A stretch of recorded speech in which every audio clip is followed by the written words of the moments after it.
Hi, welcome back. Pleased to see you all here. Fantastic. Welcome back. Welcome for this bit of evening's entertainment as we're going to sit round our campfire and, well, prepare ourselves to be fully entertained for the next hour or so. Campfire, I have, of course, been studying Bear Grylls recently, and I know exactly how this works, so don't be alarmed. We're going to have a little bit of a warming entertainment under the stars. This is an opportunity for you all to get your blankets and your marshmallows and crisps if you want them. You can rustle as much as you like. Don't worry, this won't take long. It's fine. Yes, and anything else you might need. Cup of tea maybe. It is quite chilly, quite fresh this time of the evenings. Let's... So, Bear Grylls, barely grilled at this rate. Never mind, let's consider something else. Yes, right. At least get started in some form. There we are. Right. Yes, perfect. Lovely. So, just needs now for us to settle back, pull up your blankets, have a look out your windows, up at the stars, if indeed out the windows is appropriate, probably not, and settle back for a video voyage. Have a lovely time.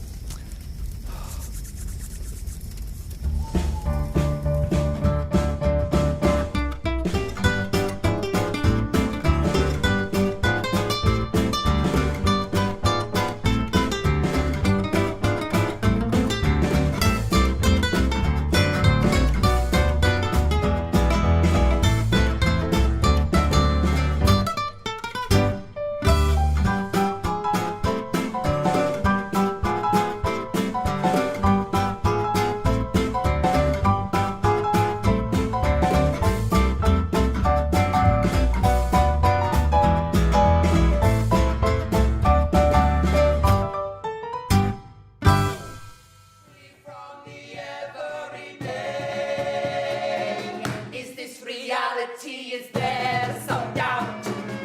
Lists of things we cannot do without. The cost of living is high these days. Alternatives seem far away.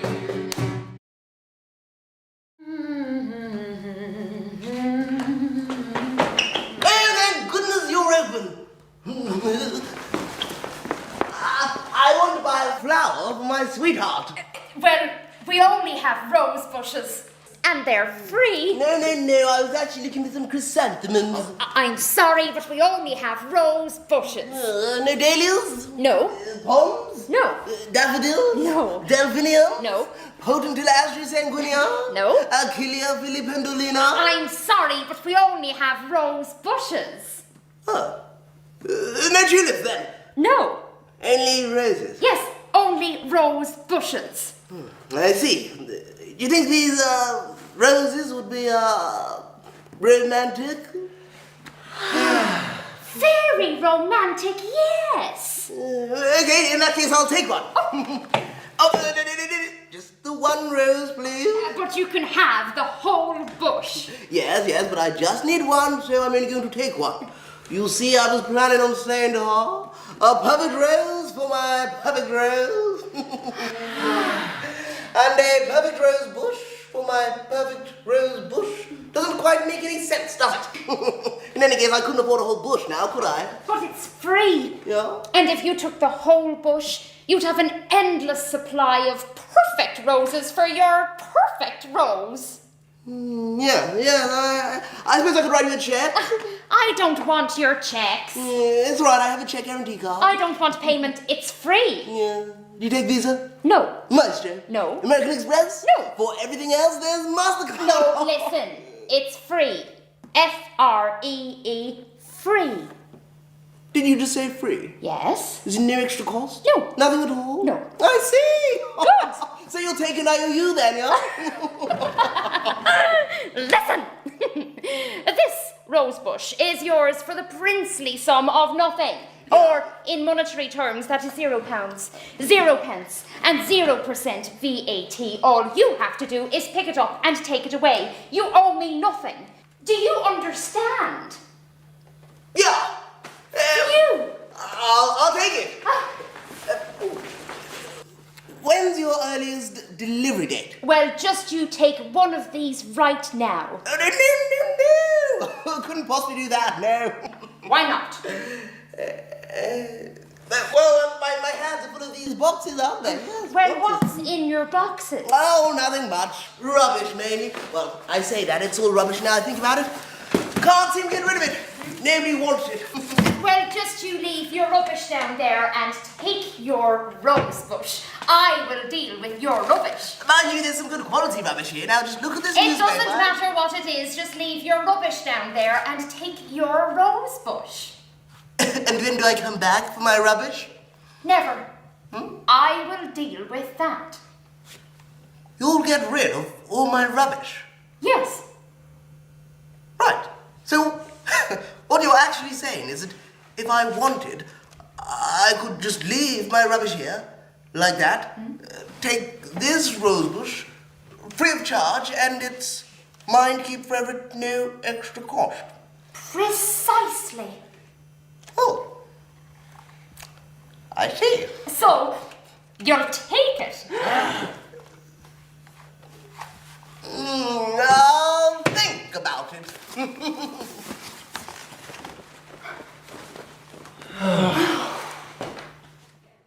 Reality checks. And now a look at today's weather with Claudia Spells. Hello there. Hello, Claudia. Well, little change really. Why did you disturb me then? Sub-Saharan Africa will continue to suffer a major drought. This will move in from the southeast and not clear up after lunch. Thousands of economic migrants will continue to wash up on the shores of southern Europe, fleeing from one place without stability to another. But as you can see from satellite information taken at midday, this all happens well to the south of Bournemouth, as do many other things such as increased malaria, loss of fertile topsoil, and raging bushfires. Greece and California providing our top inferno temperatures today. The longer range forecast then, there will be scattered intervals of ecological awareness following the UN Climate Summit in Paris, but these will soon settle down, giving way to a period of heated discussion amongst broadcast networks about further reality shows such as Strictly Come Shopping. Species of flora and fauna will continue to die out on planet Earth, and some islands inhabited by foreign people will disappear under the sea. But don't worry, because a rise in personal financial concern will cause a sharp frost in any sense of Western responsibility for the effects of climate disaster in the developing world. The summary then. Apart from some localised flooding and a few isolated outbreaks of polar bears floating up the Thames, the weather will not cause any soul-searching in Britain, but remain a handy substitute for genuine conversation. That's all from me, Claudia Spells. Enjoy the rest of your weekend. May your days be bright and your lives be filled with comforting dreams.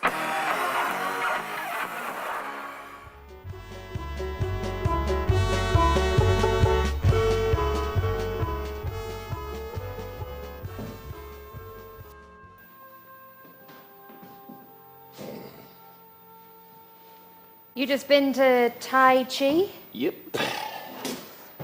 I'm just back from Kung Fu. They should combine those two classes. Eh? Then we'd have Thai Fu. Have you got the heating on? Cold outside, is it? Cold? I've just looked at the thermometer. It's -3 centigrade, I should add. Do you know how cold that is? Well, yes, -3 degrees centigrade. Can't get much clearer than that. And you know how cold that is? I mean, as opposed to -1.24 degrees centigrade. Well, I don't know if I could be that specific, no. So it's a fact, technically. But it doesn't really tell me how cold it really is. Well, it is bitterly cold, if you really want to know, Rachel. I'm going to go put the kettle on. Frankly, if I really want to know, I'll go to a poet. You what? Tonight the wind gnaws with teeth of glass. Tonight the wind gnaws with teeth of glass. Yeah, true. That about sums it up. But it's not true, is it? The wind hasn't got teeth, so it can't gnaw. And if it did have teeth, they wouldn't be made of glass. So it's a lie then? Yep, a filthy lie. And I'm surprised you can let that pass your lips as a Christian.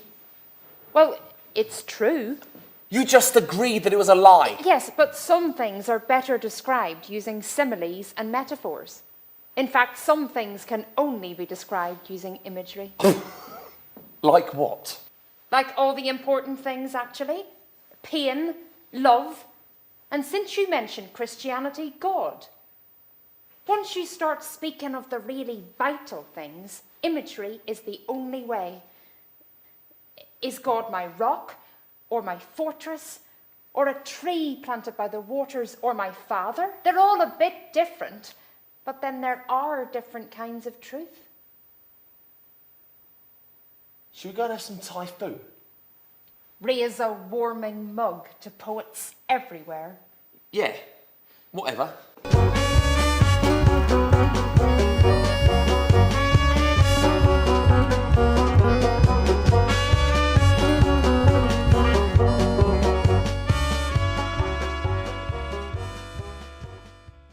In a lighter vein, Matthew records that Jesus' disciples were also several sandwiches short of a picnic. Literally. When they crossed over to the other side of the lake, they forgot to take any bread. When Jesus warns them mysteriously, Look out! Be on your guard against the yeast of the Pharisees and the Sadducees. Sure thing. Right. You've got the fish. I've got the frying pan and some matches. Here, what was that about the Pharisees and Sadducees? We've got to guard ourselves against their yeast. Dodgy bakers now, are they? It's news to me if there's a Pharisee granary on the market. Holy meal from F&S. The bakers you can never trust. Religiously. Holy meal. Do you like it? I just made that up. Maybe he's saying this because we didn't bring any bread. Let's cook the fish anyway, I'm starving. Why are you talking about not having any bread?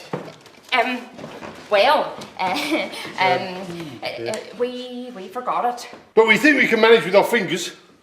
I shared 5 loaves between 5,000, remember? And 7 loaves between 4,000. And there were loads left over. Where was your faith? Well, we didn't know it was going to be another big bread miracle today. But because presumably you need at least one to start with, for the multiplying. I wasn't talking to you about bread. I said guard yourselves against the yeast of the Pharisees and the Sadducees. Understand? It's a non-literal illustration, isn't it? Aha! So when you said guard yourselves against their yeast, you didn't mean guard yourselves against their yeast. The rising agent within the dough. No. Dough. So you were talking about something that has absolutely nothing to do with our picnic arrangements. So what was that then? Their teaching, of course. Of course. I was just about to say I thought so, their Edward, yes. teaching. By the way, you did remember to bring the olives, didn't you? Olives, what the little green things that grow on trees and sometimes served in brine stuffed with little... No, I was talking to you about the foolishness of mankind. Joke!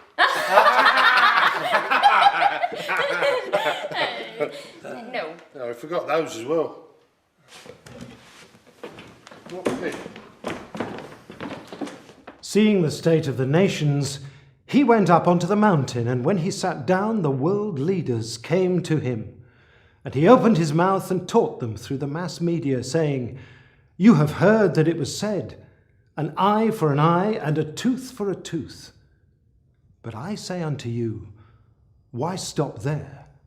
Resist one who is evil. If anyone strikes you on the right cheek, have you not cause enough to smash his face in? If anyone would sue you for your coat, get your lawyers onto it immediately and sort him out in the courts. For generosity is a sign of weakness. You have heard, it used to be said, you shall love your neighbour and hate your enemy. But I say unto you, hate your neighbours also and be suspicious of their intentions. For what good is trust in this day and age? If you love those who love you, you have only yourselves to blame when things turn nasty. Does not everyone do the same? Therefore, be selfish, that the whole world might be selfish.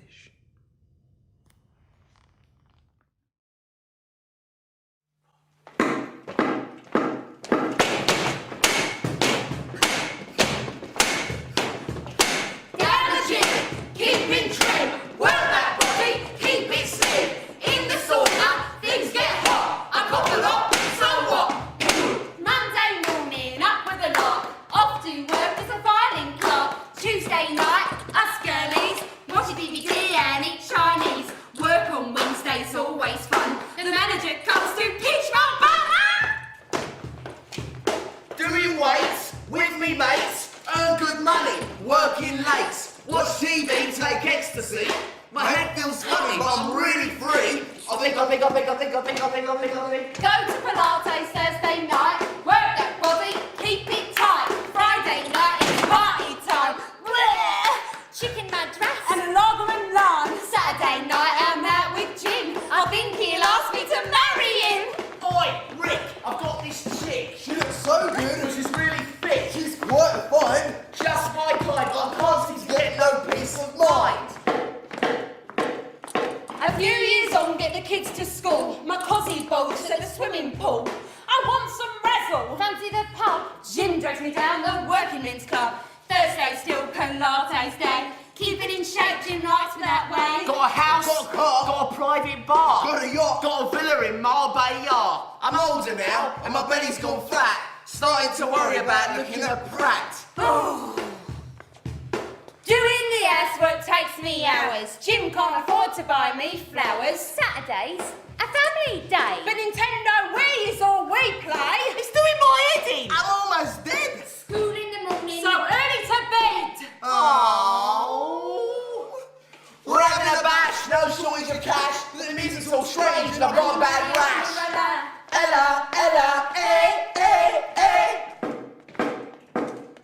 I'm older now, got dodgy knees, and walking too far makes me wheeze. Doctor tells me I'm pretty sick. Must be the fags. Better give up quick. We're keeping our youth by avoiding the truth. Laugh when the kids call us long in the tooth. Get out of it! Meals on Wheels brings me dinner. I don't know why, but I'm getting thinner. Bingo night, I go with Prue.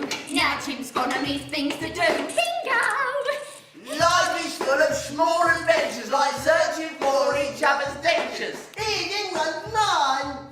Now I'm keeping much, much trimmer, just by walking with my Zimmer. Zimmer, eh. My friends are photos on the wall. I'm in all day, but no one calls. I made it to the top of the family tree. Never thought I'd be an OAP. This morning I had a dizzy spell. I better sit down, I don't feel well. My sight's not good and my hearing's poor. Eh? Poor! And I'm always afraid to answer the door.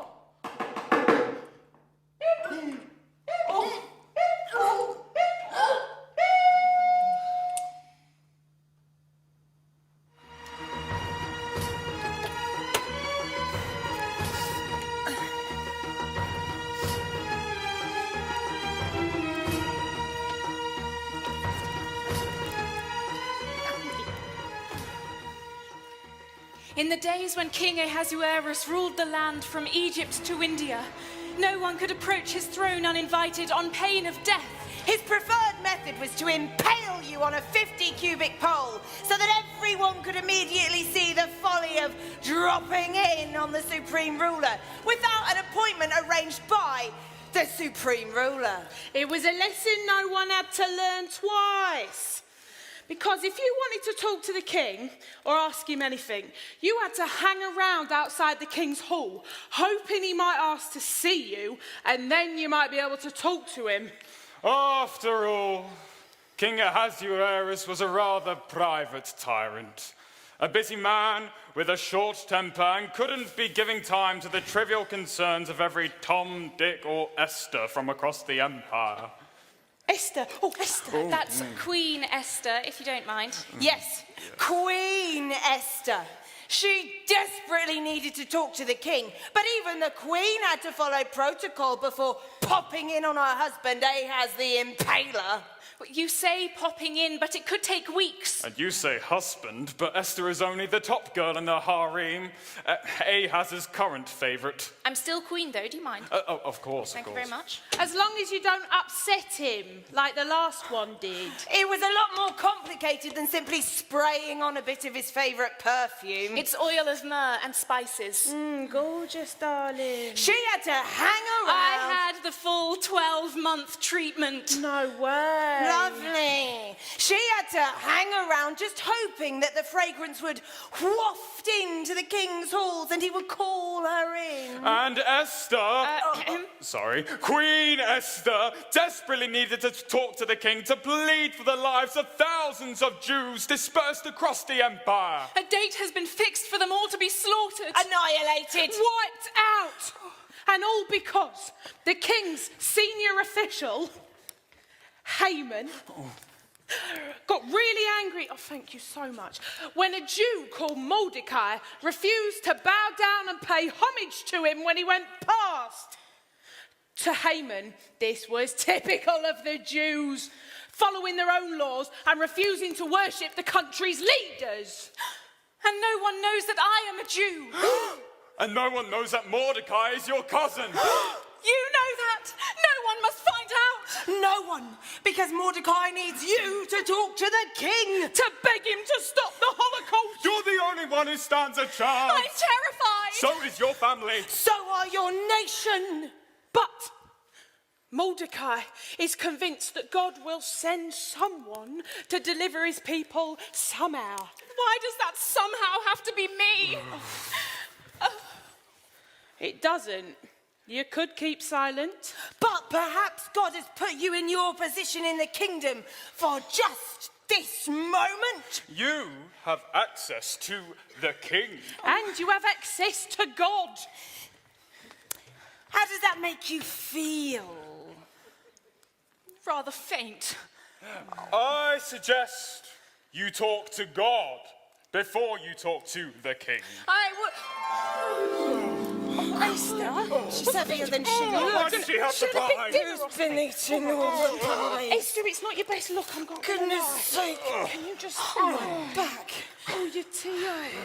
I'll just put that there. Look, while you're coming round, let's travel forward and imagine some pictures of how it might be to talk to God.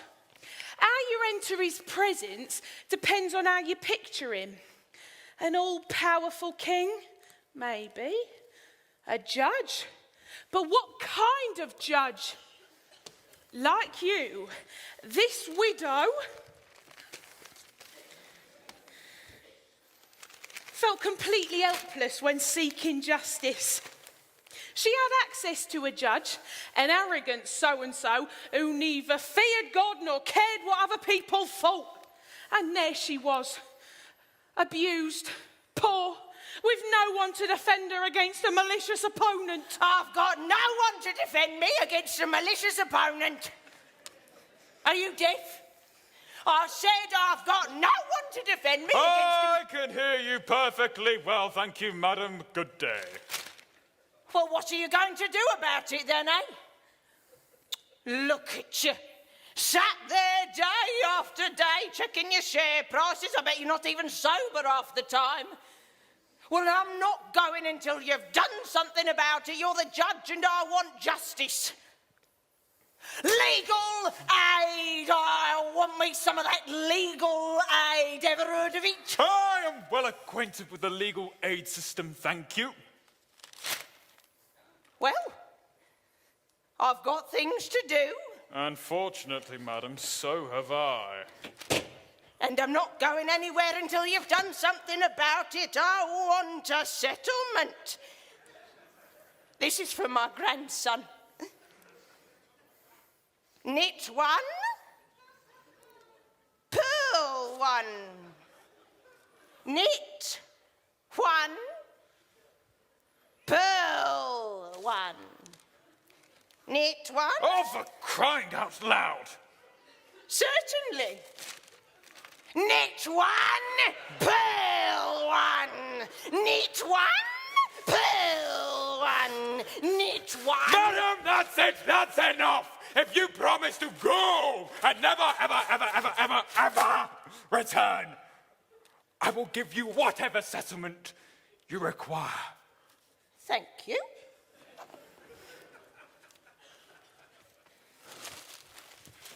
If that corrupt judge gave the widow whatever she asked for simply because she went on and on at him, don't you think that God, as judge, will listen to his own people when they cry to him for justice? Or do you perhaps think of God as a parent? I mean, when my little girl comes into the kitchen pestering me, saying she's hungry, I think, do you know, it'd be fun, wouldn't it, to just open the fridge and give her some rotting fruit well past its sell-by date with a dollop of mouldy grey yoghurt. Or if she asked me for an apple, I might just offer her a turnip, chop it into some uncooked rabbit flesh, you know, just roadkill, and make her eat it somewhere really dangerous, like in the road.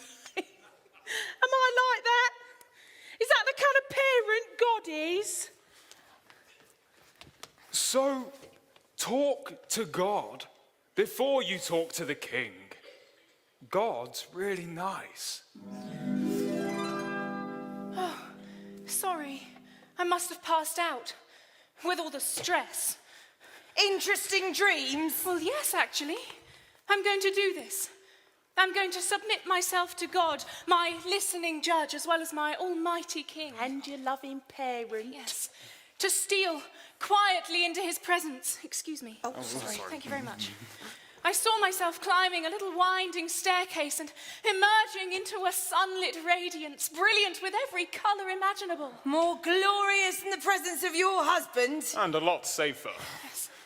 Before I risk going to the king with my petition for justice and mercy, I want to prepare myself in God's presence. I'm going to fast and pray for 3 days and 3 nights. No food or drink. That sounds like a very good idea. And I'll get our whole community to do the same. That sounds like more of a challenge. We'll place ourselves in God's hands. If I die, I die. I don't think fasting for 3 days is going to be all that dangerous. No, but visiting the king without an appointment certainly is. No.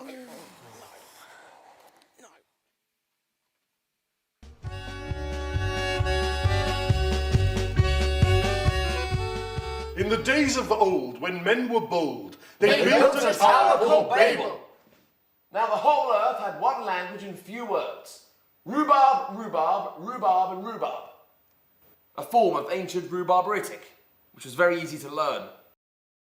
Rhubarb, rhubarb, rhubarb, rhubarb, rhubarb, rhubarb, rhubarb, rhubarb, rhubarb, rhubarb, rhubarb, rhubarb, rhubarb. The whole human race worked happily together.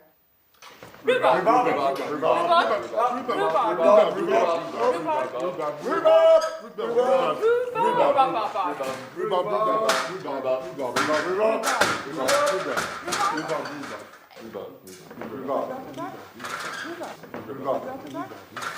They sang and they worked and they built a tower. It would reach to heaven, a monument to human pride.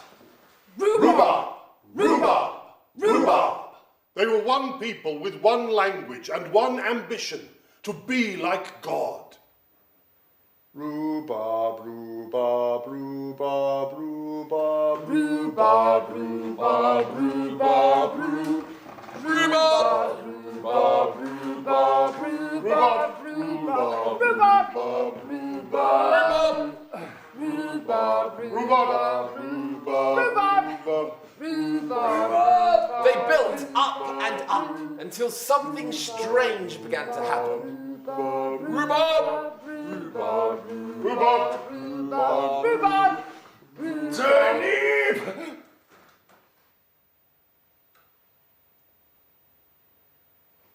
Rhubarb! Rhubarb, rhubarb, rhubarb, rhubarb, rhubarb, rhubarb, turnip! Potato, potato, potato. Rhubarb. Rhubarb. Rhubarb, rhubarb, rhubarb. Potato. Rhubarb. Potato. Rhubarb, rhubarb, rhubarb, potato. Rhubarb, rhubarb, rhubarb, rhubarb, rhubarb. Potato, potato, potato.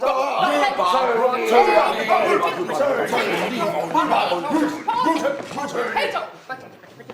They were scattered across the face of the earth. Nation opposed nation. They continued to build alone.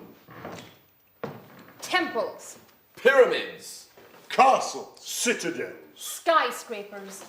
Theme parks.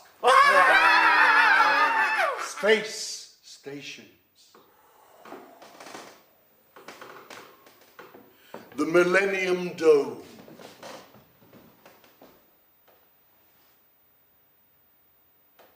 They protected their interests with Clubs. spears, Guns. Bazookas. Missiles. chemicals, Atom bombs. Nuclear warheads. To avert disaster, they made futile attempts at peaceful coexistence. Treaties. alliances, Diplomats. Rounds of talks. NATO. the European Union, The United Nations.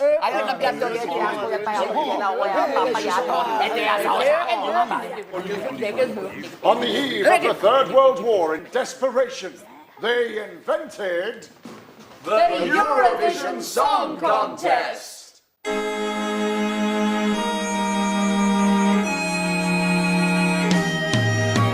Potato, potato, potato. Potato, potato, potato. Potato, potato. Potato, potato, potato.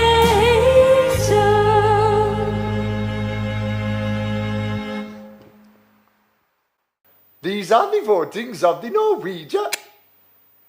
L'Irlande 12 points. Hold on to your hats now. Here comes Turkey. Olive. Olive.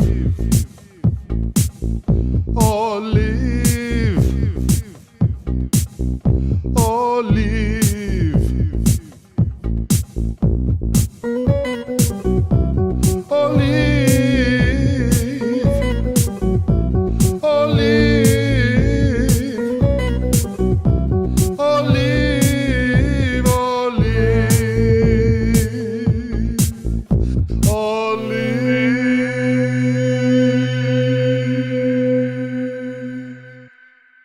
Turkey, 1 point.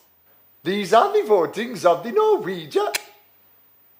Turkey, still only 1 point. Now, an upbeat number from Poland. He's a cheery chappy.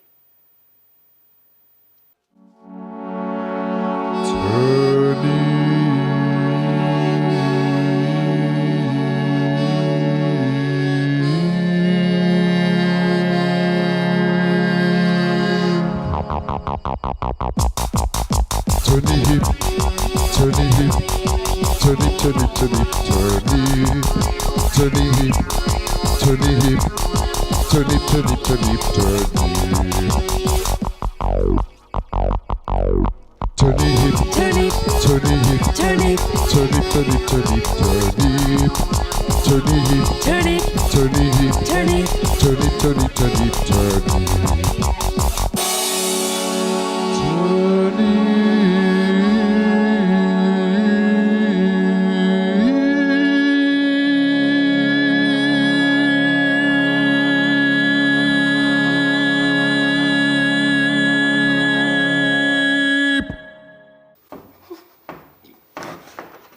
Are you making fun of my culture? My great-great-grandmother wrote this song in a time of turnip famine. Many people died. Oh. Come on, you don't need to be upset. Look, I love Polish people. I love the culture.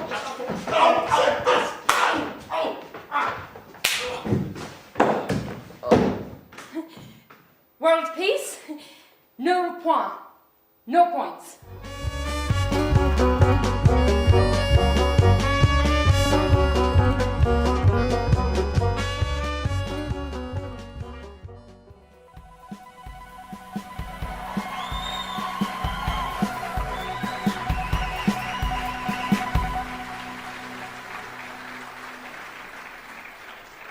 Primitive societies of the past have always captured our imaginations. None more so, perhaps, than that of the 21st century. Historical novelists cannot resist the flamboyant 21st century gentleman of the road, the sales rep. A swashbuckling figure in his Armani suit and his glittering Mercedes. In our dreams, we travel with him to outlandish destinations. Ongar, Dudley, and the highly improbable Stoke-on-Trent. We thrill to the very words motorway services, rich in romance and high drama. But what is the truth behind the fiction? Tonight, my guest is Professor George Edelman, archaeologist, historian, and writer. Good evening. Good evening, Professor. Just how many of our romantic illusions of the 21st century are you going to let us keep? Well, we've been excavating a number of very important sites in Great Britain, which were inhabited in the early part of the 21st century. And the very definite picture is beginning to emerge. A picture of what? Of drabness, frustration, superficiality. Just what you had predicted, in fact. Precisely. We're very excited. For instance, I wonder if you can tell me what this is. Isn't it beautiful? It is. It's exquisite. May I? Very delicately traced and coloured. It must have meant a great deal to whoever possessed it. Precisely. It was, in fact, a love token. A love token? Yes, indeed. People used to give these to other people instead of love. Husbands, for instance, would give a great many of these to turf accountants, publicans, second-hand car salesmen, and so on, and one or two to their wives. Extraordinary. What else have you got there? Well, let's see what you make of this one. Now this is a bit more sophisticated. Very good, yes. I think that this is some sort of display screen. Yes, very good. And these knobs, could they be for adjustment? Very good. The 21st century civilization, as we sometimes call it, was terrified of the open air. They didn't dare go out and do anything. Instead, they would stay inside and watch other people doing things on this box. It let them know what was going on. And presumably it entertained them. We have no evidence of that, no. Oh. Do we know why they were so afraid of the open air? Well, there are a number of theories. One theory claims there was no such thing as fresh air.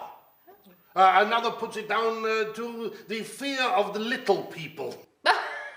Come now, Professor, you're not trying to tell us that the 21st century actually believed in fairies. They most certainly did.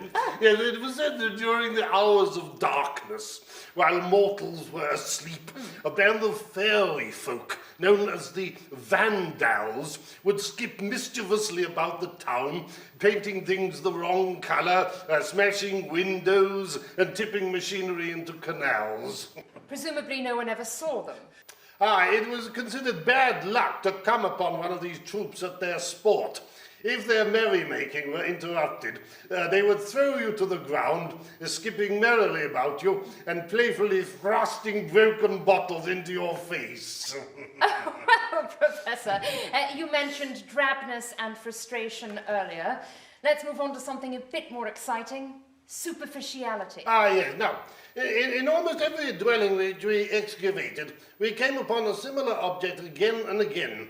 Now, when something turns up as often as this, it is bound to be of the greatest importance. And what is this object? Well, we've cleaned it up. Now I do recognise this. This is a ritual drinking vessel. Very good, but of social rather than religious significance.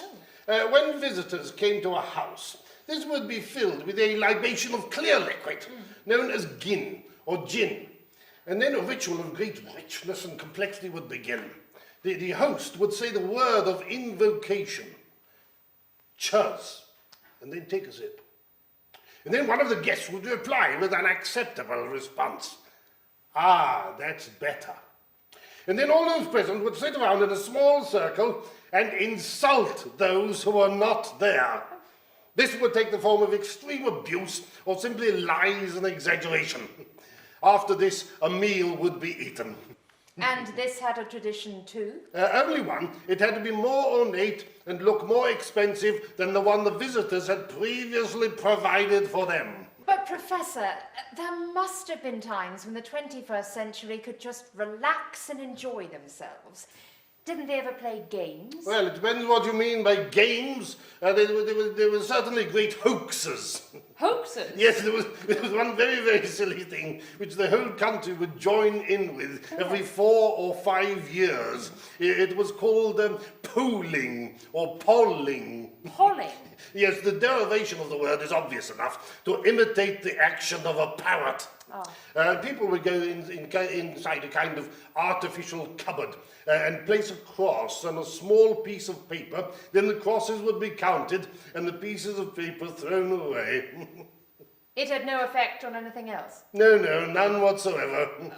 Well, Professor, it has been a fascinating discussion, but we have almost run out of time. One final question. We have no idea what this is. Can you help? It's full of numbers.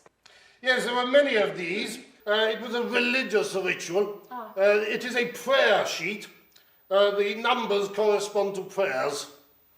Every week you make a random selection and mark the ones you want.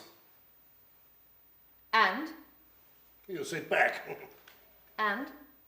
You wait. For? A miracle? Professor, thank you.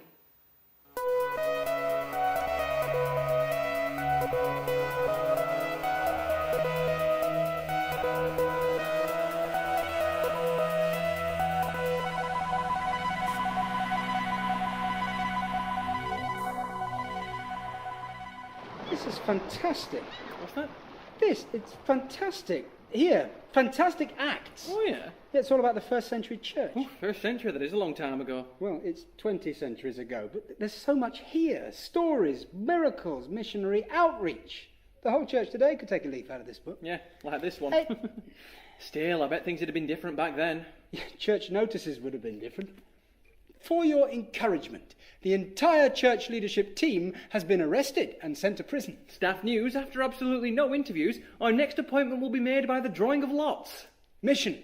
The outreach team has returned after 2 years and will be treating us to an evening of testimony and sharing of injuries. Coming up, following the popularity of Corinthians, make a note in your diary for the world premiere of the sequel, Corinthians 2. Church family, good news! 3,000 were added to our number at the Harvest Festival. So if anybody does have any spare chairs, please have a word with Steve. Any notices for the 21st century while we're at it? Oh, yes. This one. In the 1st century, life was tough. And men were wild. Listen up as we enter the little old seaside town of Philippi. Under the hot Macedonian sun, cooled only by the merest breath of Mediterranean wind. Excuse me. Philippi, of course, is the setting for our story from the book of Acts about the Philippian jailer. Here you are, go on. You be the Philippian jailer. I don't want to be the Philippian jailer. Philippian jailer. I don't want to be him either. Helmet, sword, truncheon, keys. Do I look stupid? It's okay. Every day, the jailer went cheerfully about his business. Arresting people. Having them flogged. Locking them up. Thumb screws, hot irons, the rack.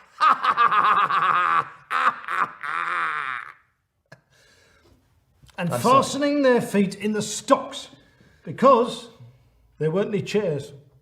Stocks and chairs. Now, it was the jailer's job to see that everything remained nice and quiet. In this nice, quiet little town. But, a spot of provocation in the marketplace. Immediately, the jailer's at the scene of the crime. Now then, what's all this here? But of course, being a Roman policeman, he speaks in Latin. Nunk tunk, nunk tunk, nunk tunk. Quid omnis hic hoc. And right in the middle of it all were... You guessed. 2 Christians. Our old friends, Paul. And Silas. You lot, Paul, Silas, in court. What for? Breaching of peace. People tell me you are disturbing our nice quiet little town, advocating customs which it is not lawful for us Romans to accept or practice. This, of course, was total rubbish. This, of course, is total rubbish. Anyway, I should warn you that everything you say will be taken down and used in evidence against you. Now, do you have anything to say? God loves me and Jesus died for my sins. God loves me and Jesus died for my... That'll do. Right, come along quietly. Paul and Silas had only been going about their daily business. The servants of the Most High God. Healing people. Exposing racketeers. And proclaiming the gospel of salvation. The whole charge was trumped up.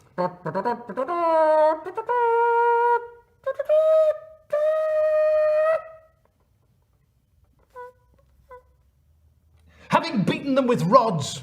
And torn their clothes. The magistrates broad-mindedly threw them into prison. Charging the jailer to keep them safely. That'll be £6.49, please. He put them in the inner prison. And fastened their feet in the stocks. Then went to bed. Down in the prison. It was dark. Silas! Didn't say a word. Oh, yes, I see. You still there? Yeah, are you? Yeah. While stocks last. Yeah, what I did then. I said, well, stop. It's not funny. Sorry.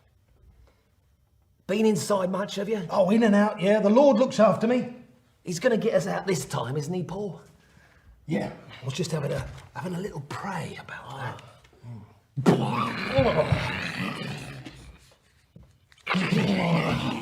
What's that? Point 9. Closing. What are you talking about? Seismometer. What? It's from the Greek seismos, earthquake. Oh, I thought it was my bowels. Thus, comforting themselves. Paul and Silas spent the night praying to God and singing. You didn't tell me we had to sing. Come on, chop chop, singing. Raindrops keep falling on my head. Hymns. The church's one foundation. Joyful hymns. Be bold, be strong, for the Lord your God is with you. Vigo? I am not afraid. No, no, no! I am not dismayed. Not me, because I'm walking in faith. So they sang. And they sang. And the prisoners listened on. The other prisoners, amazed. Shut up! Be quiet! No, you shut up. I'm listening to this. I've got a headache. About midnight, Cracks appeared in the ceiling. boulders fell from the roof. Doors flung open. The foundations of the prison were shaken. And everyone's chains were unfastened. That bloke Paul's got a voice and a half, hasn't he? The jailer woke up. So away. Hello, hello, hello. Could have keyed it here then. Who's been rearranging the floor? Very serious offence, laddie. Breaching the walls. You know what this means? The doors are open. Precisely. Oh, my God. Precisely. Oh, Zeus. Oh, Hermes. Oh, flipping heck. Sinks. The doors are open, therefore the doors are unlocked. The doors are unlocked, therefore the doors are open. What can I do now as a prisoner? I'll be nipping off. Sharpish. Oh, I've got to kill myself. Sharpish. Right. Sword. Sharpish. Careful. Yes, kill! Stop! We are all here. Stop! What do you mean we're all here? It was a nasty shock. And for the prison. Here you go. Have some of this. It's good for the nerves. Oh. Thank you very much. What's that then? Thermos. It's from the Greek. God. Now listen, Paul and... Silas. I didn't say anything. Oh, I see, yes, of course. This God of yours. Yeah. What can I do to be saved? Believe in the Lord Jesus Christ. Thanks very much, I will. How's that for a bit of on-the-spot evangelism? Not only did Paul and Silas rejoice with the jailer and his family in their newfound faith, but they also rejoiced in a hot bath and a slap-up meal. At government expense. The magistrates came round to apologise for any inconvenience. Such as the flogging. Or tearing your clothes. Bit embarrassing, really. But Paul and Silas were released. And so was the jailer. In a way.